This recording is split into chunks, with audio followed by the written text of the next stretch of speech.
Hi everyone, Dr. Nemechek here. I want to talk about dyslexia or developmental dyslexia.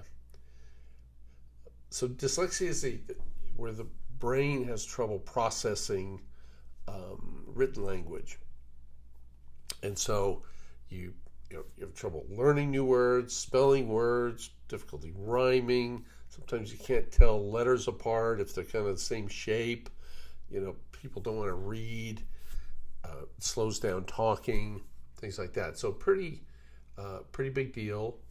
If you're an adult or a child with dyslexia, it's a big barrier for a lot of people.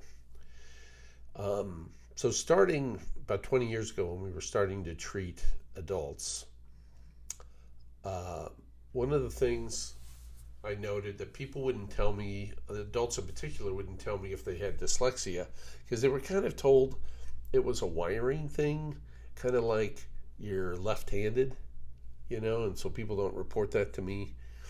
And as we started treating adults and we were becoming better and better at getting their autonomic nervous system to recover, I was having adults come to me and say, kind of sheepishly, because they felt strange, even suggesting it, they say, will your protocol make dyslexia go away?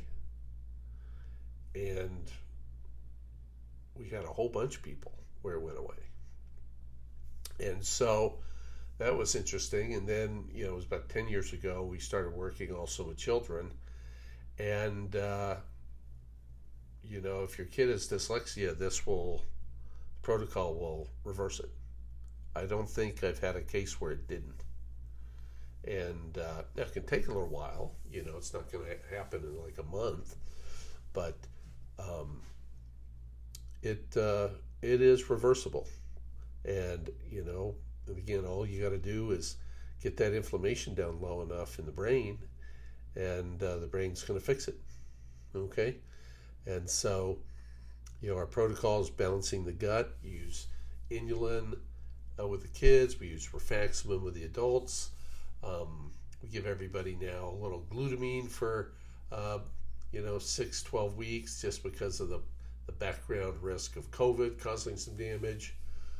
Daily fish oil, daily olive oil, and to really get the dyslexia to heal up faster, I would recommend a little vagus nerve stimulation. So anyhow, it's well worth trying, and can change the rest of your life or your child's life. Okay, that's all for now. Everybody, take care. Bye.